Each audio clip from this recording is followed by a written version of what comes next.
He is also he is a telemetrically implanted and variously hooked up and enhanced and monitored entity, and in a fairly literal sense, literalizes the cyborg as the enhanced man for space project, as the project for constructing a co-engineered human-machine system that is based on communication, command, and control.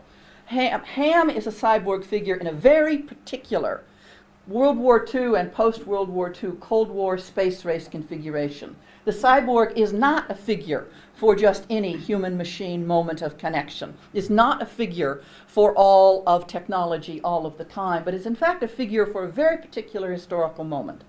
1960 is the birth moment of the word cyborg out of a paper written for a U.S. Air Force Aviation Medicine Conference in which a psychiatrist and a systems engineer collaborate for arguing the importance of physiological enhancement for man in space, and the next great frontier will be space.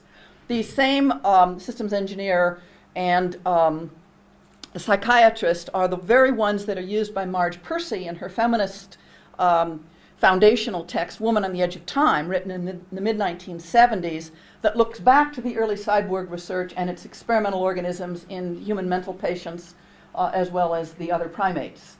And of course, the first telemetrically implanted, literalized cyborg, like all of those who have gone before us in the great exploration narratives, is a rat.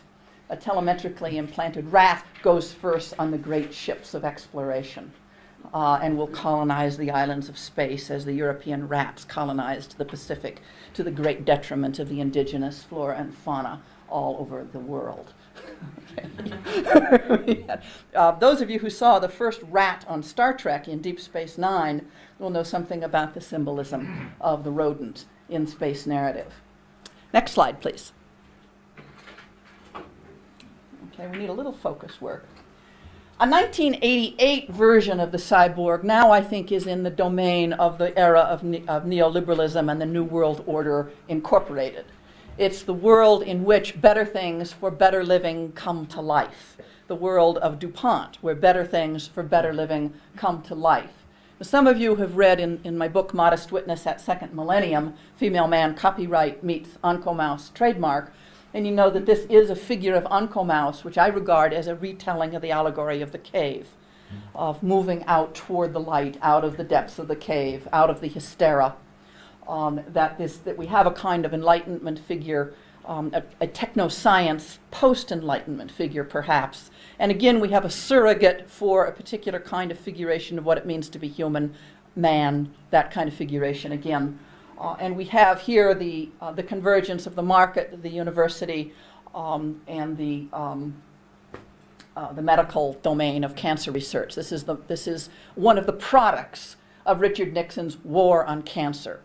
It's also one of the harbingers of a future of genetically engineered entities. This organism is the first organism in the world where a major nation state's patent and trademark office patented not the process through which the organism is produced, but the organism itself.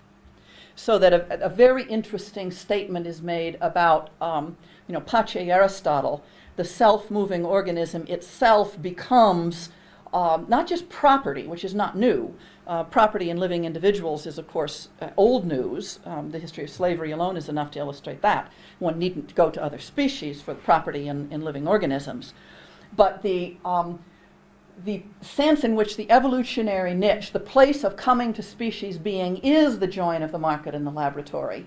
That's what the Patent and Trademarks Office patent on the organism signals, I think.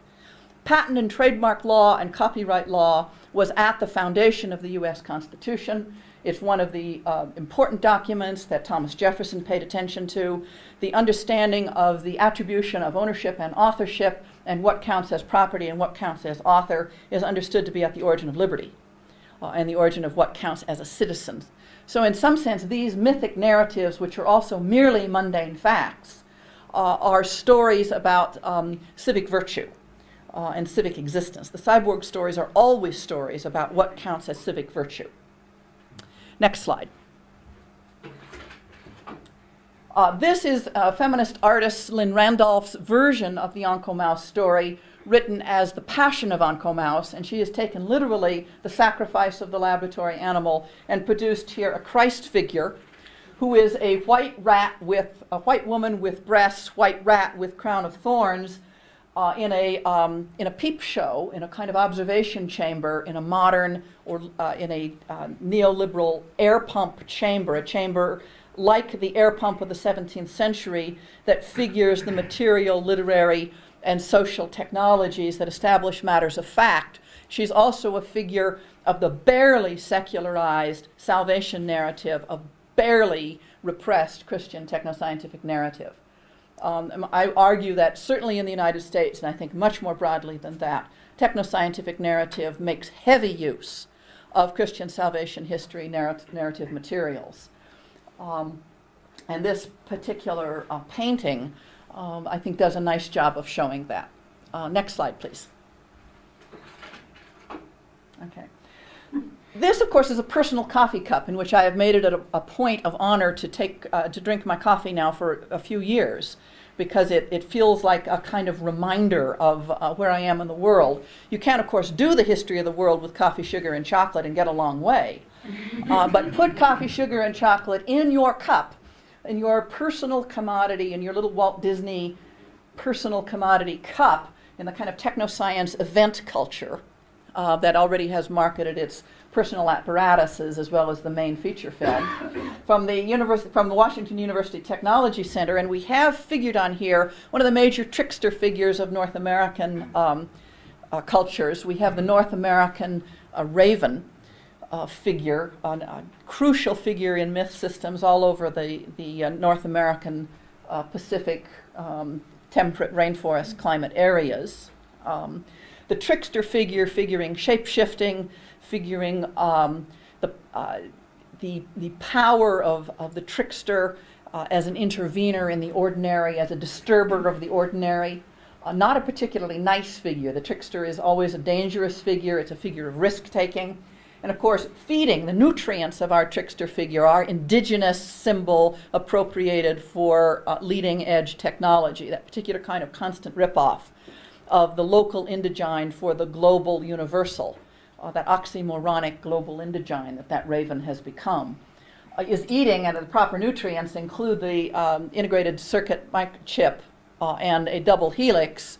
The only thing missing, and I keep trying to get out my red bottle of nail polish and figured in, is a $sign. There's specific nutrient deficit in this raven's diet for persisting in the habitat areas in which this raven lives.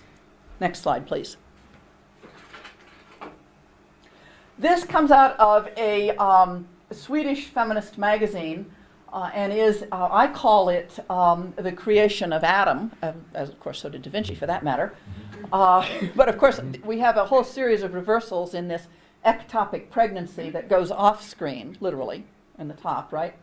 We have the female Adam, who is not Eve, specifically not Eve, reaching her finger to the interface with God, the computer, the keyboard, and so on and so forth. Is the figure of God the fetus, or is that the Eve that God in Michelangelo's version, in Michelangelo's version, is that the figure of Eve that God is embracing, or is that God, or what? The one thing we know about that fetus is that its fate is not to be born. At best it will be downloaded, that very likely she's aiming for the delete key, or perhaps simply editing the file, or any number of operations which certainly do not include birth. The relationship of that fetus to that female body is highly problematic, but we know we are at some moment of touch, and you can't, I truly, from this day forward, I hereby predict that you will not move a day through technoscience, that chronotope that we now live. You will not move a day through from this day forward without seeing some iconic reproduction of Michelangelo's touch of God with Adam. It is everywhere in contemporary technoscientific iconography. There is a small set of images. Da Vinci's Vitruvian Man, Michelangelo's touch, Vesalius's anatomy, a very small collection of elements that are used again and again and again to figure, of course, art, genius, science, and me. In the remarkable arrogance of technoscientific advertising.